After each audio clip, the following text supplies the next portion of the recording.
The files are located on the second floor, at the end of a long hallway. The fluorescent lights above flicker on and off. Open the door on the right. In the bottom drawer of a file cabinet, there it is, a folder labeled with 3 words that are poured onto stories. Stories of history, stories of people, stories of death. I'm Luke Poling, and this is Famous Last Words.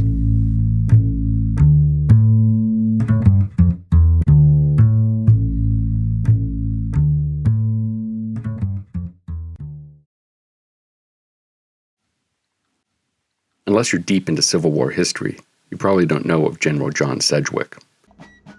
Sedwick was, among other things, the highest-ranking Union soldier to be killed during the 4 years of the war. His death was said to bring Robert E. Lee to tears, which, if you can make your enemies sad, there's something to be said for that. Sedwick came from a military family. His grandfather, after whom he was named, was a general during the Revolution, serving under George Washington. But while his ancestors made names for themselves, Sedwick never really rose to such prominence. He was known as a dependable general, one who could get the job done, but aggressiveness was not his strong suit. When he graduated from West Point, Sedwick was ranked 24th in his class of 50.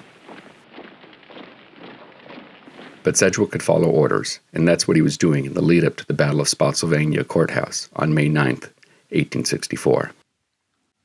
To go back to the start, Sedwick was just a colonel in the Army, and as the war began, Sedwick ended up missing the Battle of Bull Run because he was sidelined with cholera.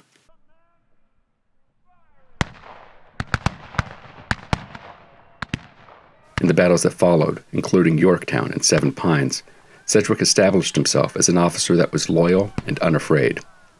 After the 7 Days Battle, which took place near Richmond, Virginia, Sedwick was promoted to Major General.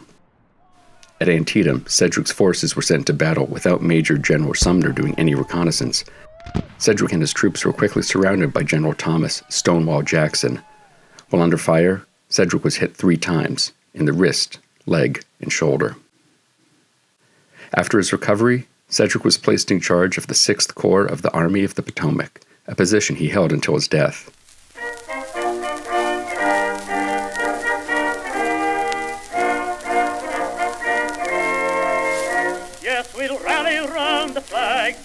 However, Sedgwick's inability to truly distinguish himself on the battlefield proved problematic. Again, his inability to stand out hurt him, as Stanton didn't think Sedgwick supported the radical Republican platform strongly enough. But he was kept on, and soon found himself part of what came to be known as the Overland Campaign.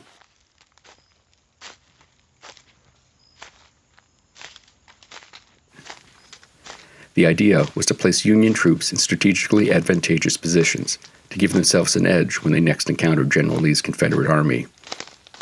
It's hard to say how the plan went, since both sides took credit for the win at the first battle in Spotsylvania County, Virginia. On May 8th, Sedgwick, along with Major General Governor K. Warren, were sent to dislodge the Confederates from Laurel Hill, a spot deemed an important part of the South's strategy. Sedgwick was sent to the left flank of the Confederate defense, looking for points along their line for potential battle. Confederate sharpshooters were all over, roughly 1,000 yards from where Sedgwick and his men were, keeping the troops pinned down by their constant gunfire. Trying to prove his leadership, Sedgwick stood out in the open, yelling at his men. What?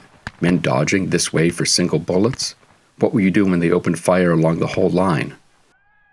This attempt at assertiveness didn't take, and the Union troops remained scared, flinching at every gunshot. Why are you dodging like this? They couldn't hit an elephant at this distance. It was then that a sniper's bullet hit Sedgwick under his left eye. Chief of Staff Martin T. McMahon described the sound of the gunfire as, quote, a shrill whistle closing with a dull, heavy stroke. McMahon turned to Sedgwick. General, they are firing explosive bullets. It's unknown if Sedgwick ever heard McMahon's warning. His face turned slowly to me, McMahon wrote, and blood spurting from his left cheek under the eye in a steady stream brought me the first knowledge of our great disaster.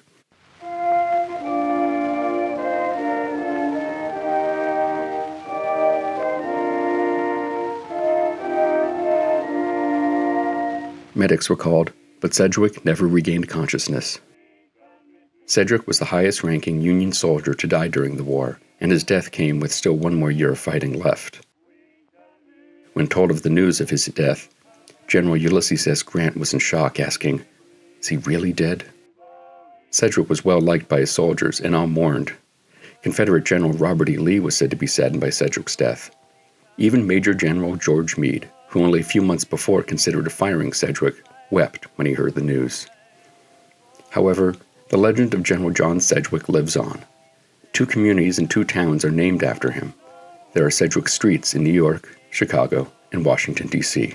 And a statue of Sedgwick at West Point is often visited by students who, rumor has it, if they spin the spurs of his boots at exactly midnight, will have good luck in their final exam. Luck that finally ran out for General John Sedgwick, May 9th, 1864.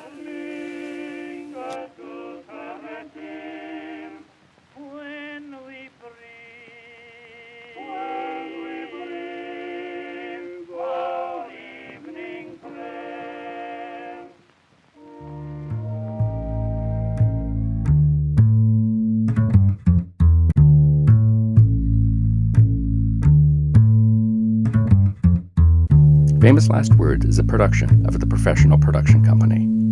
It is written and narrated by Luke Poling. That's me. It is produced by Heidi Hegquist and myself. Our assistant producer is Sabrina Thompson. You can find the show on Instagram and Facebook under Famous Last Words Pod, and on our website you can find full transcripts, credits, and much more, famouslastwordspod.com.